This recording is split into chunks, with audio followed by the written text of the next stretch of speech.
You are listening to the People First podcast. People First is a self-advocacy group run by people with learning disabilities, and People First podcast is a platform to raise awareness about real issues that affect people with learning disabilities in our community and all around the world. We aim to inform and entertain our listeners by interviewing interesting guests and talking about the things that really matter to us. This is like having a stage to speak out and get our voices heard.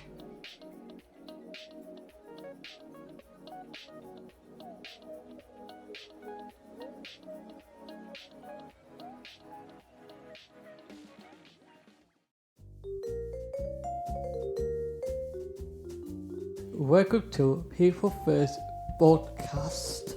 On the show today we have act and artist Rachael Sparkes joining us from London by Zoom. Thank you so much for talking to us. No worries. Thank you for asking me. Rachael, we hope you enjoy the podcast. Can you tell our listeners about your job? So I've worked with young people with learning difficulties for 4.5, 5 years as a teaching assistant. I'm also an actor and a visual artist. And most recently I did an exhibition about disability and Romanticism.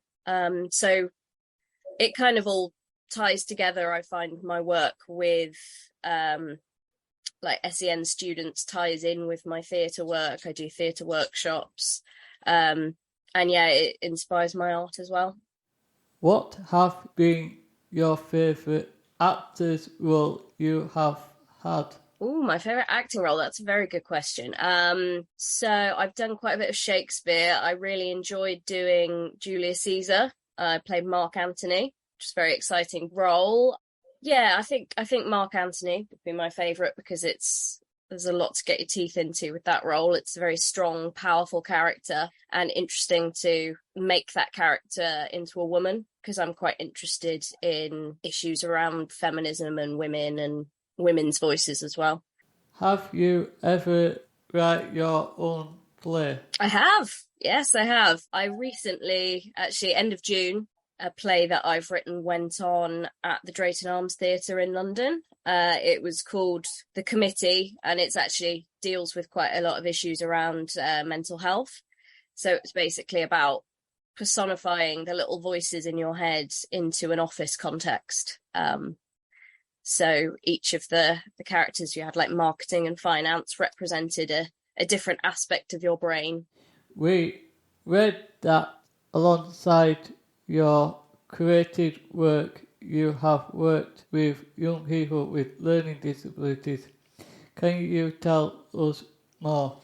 Yeah, absolutely. So, well, mostly I've worked in a college with the learning disabilities department, but I also worked in a school for a year with SEN students, but I work with a lot of young people with both physical disabilities and learning disabilities. And it's just been a really amazing experience for me. It's something I ended up doing because as an actor, you kind of need money work on the side. And I sort of stumbled into it, but I absolutely love it. And I've found it so rewarding, but also I've learned so much from working with young people with disabilities. They have such a unique perspective and just such unique personalities that I've learned so much from doing that. And I think it's really affected every aspect of my life, but also it's definitely affected my art. So it's been fantastic.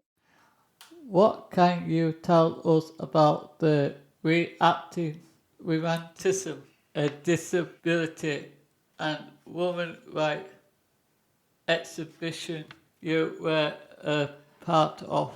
Okay, so that was an exhibition curated by Harriet, who I worked with. I'd done a little bit of work with the Wordsworth Trust about disabilities in Wordsworth's writings.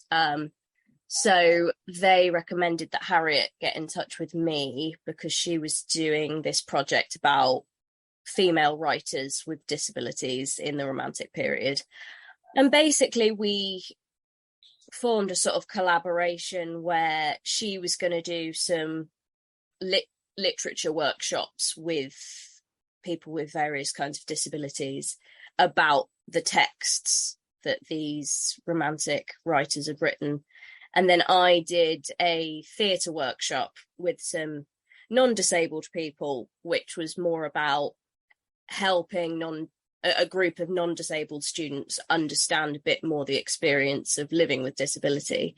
And then I kind of translated all the stuff we'd learnt from those workshops and from looking at the texts into a visual art exhibition, exploring all sorts of things around disability in that period and disability with women in that period, but also kind of reflecting on the experience of disability as a whole coming through to today. What inspired you to look to Fro's history to understand the disability woman's experience? I think it was a case of disability going back that far. It wasn't really recognised then or not understood in the way that we understand it now. So those writers are considered to have disabilities by our contemporary standards, but the way they would have experienced society and life would have been very different. So it kind of goes into looking at things that we now understand as disabilities that at that time wouldn't necessarily have been understood in that way. And it's just interesting looking at how difficult it must have been for these writers living with disability at a time when it's really not very well understood. What do you see as the big issue women with disabilities face? It's interesting, isn't it? I think part of the exhibition, it kind of had two separate issues in a way, in that we were looking at the voices of women with disabilities, but also just dealing with women's voices, because Romanticism and Romantic writing is very much associated with male writers like Wordsworth and Keats and Coleridge, and it's all men, essentially. And the interesting thing with the exhibition was, other than Dorothy Wordsworth, who people largely have heard of, but only in relation to her brother, because Dorothy actually wrote as well. It's just we tend to only hear about her in relation to William. And the other writers are largely unknown. So we were thinking about women's voices as a kind of alongside the disability. Who was Dorothy Wordsworth? So Dorothy Wordsworth was William Wordsworth's sister, and William Wordsworth is kind of one of our most famous poets, and a Romantic poet, which Romantic just refers to the time period as designated by historians and kind of literary historians. Dorothy Wordsworth was his sister, who he was very devoted to, and she, as I say, did actually write quite a lot in her own right, but is generally only considered in relation to William. Why do you think people with learning disabilities are often overlooking? I think that's a really interesting question. I think going back a bit, disability was sadly something that wasn't talked about. I think even as far as kind of the 1960s, it really wasn't talked about. And I think that's something that's, I mean, there's a way to go, but I think in the last 40 years or whatever, we've come a long way in understanding disability and acknowledging it, rather than kind of pretending it's not there, which I think has been a problem historically. So I think certainly in art, going back a bit, it was far less acknowledged. And I think we are starting to see the work of disabled artists more and more now, which is fantastic, because it's a completely different set of experiences that someone with a disability has, which is why it's so important to see that in art. And for the non-disabled community to see that translated creatively, because I think art is such an incredible medium for helping other people to understand your experience. So I think seeing more work from disabled artists is so important for general understanding of the experience. What do you see as the next step in tackling the issue? I think one of the things I've noticed from working with young people with disabilities is generally they really engage with arts and creative things. So theatre, music, dancing, painting, drawing, they absolutely love it. So I think just encouraging that as much as possible in schools and working more and more to create after, outside of school stuff as well. Like, I think theatre clubs, dance clubs, all of that is just brilliant, and it's helping young people with disabilities to discover a voice to express themselves with. So I think just encouraging it as much as possible. And I think in our current education system, we're not doing brilliantly at pushing the arts to anyone. I think the focus at the moment in education is much more on, sciences and maths and that kind of thing. So I think we need to work harder on giving people experience in the arts to as a way of expressing themselves. You are starting to see it more. I mean, there's can't remember what the dance troupe is, but with specifically people with Down syndrome that has been going round, that's been quite successful. I think that's great. I don't know. I think it's difficult to work out exactly why it's being overlooked. We're doing more to bring it to the mainstream. So things like the Wordsworth Trust, but having exhibitions in big galleries featuring disabled artists' work, having disabled dance troupes in high profile shows, all of that kind of thing. I think you're right. That's what it needs, is working hard to make it visible and in the public eye in places that it's going to get seen. And again, it is something you're starting to see. Like, I've seen quite a lot of deaf actors working in shows. I've seen shows where they've got someone doing sign language. Like, someone I know did an exhibition that's all of the art is supposed to be accessible to blind people. So like, it is popping up, and people are coming up with some really creative ways to incorporate disability, which I think is great. But I think just need more of it, don't we? What did you learn from your experience? I mean, I learned a lot from doing the workshops, actually. So the literary workshop, getting the perspective on these writings by disabled women in that period.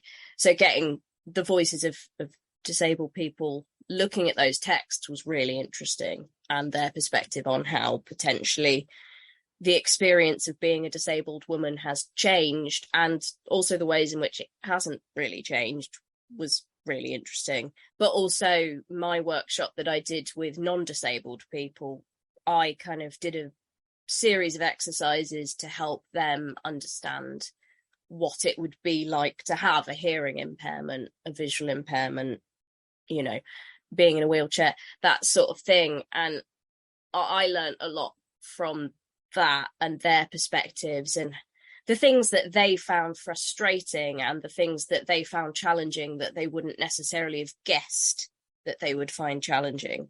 And I think that's another thing that we could work harder on, is helping the non-disabled community to have a better understanding of what it's like to live with a disability, and the ways that it's difficult that it wouldn't even occur to you. And I'm much more aware of it than I used to be, because I do work with young disabled people. Things like the number of London tube stations that don't have a lift. It's just an escalator. And I've had experiences of having to help someone in a wheelchair sort of get onto the escalator with their partner, and then it's shocking in this day and age that there are so many places that don't have any access for someone in a wheelchair. I think it's awful. So I think getting education to non-disabled people about disabled experiences is another thing that really needs doing. What do you have coming up next? Do you have anything you would like to plug? Oh, what do I have coming up next? I think there will be subsequent runs of my play, The Committee. We were supposed to do it at Bedford Fringe, but one of our actors got COVID, so that's going to be in development. Other than that, nothing immediately coming up. I've got various projects in the pipeline that I'm writing, but nothing much at the moment. That's all your questions for today. Thank you, Rachel, for joining us and being a part of the show. We really enjoyed your answers and hope you have had a good time. Yeah, great time. Thank you for talking to me. Good luck for the future. We hope that your work has impact and continues to help women and people with disabilities in the art. Thank you. Well, you too. Keep up the good work. You're amazing. That's all from us on this episode of the broadcast. If you want to learn more about anything we spoke about today, you can connect with us on Twitter at PFKC Broadcast. Please share the broadcast with all your friends so we have grow and spread the important information we are talking about. See you next time.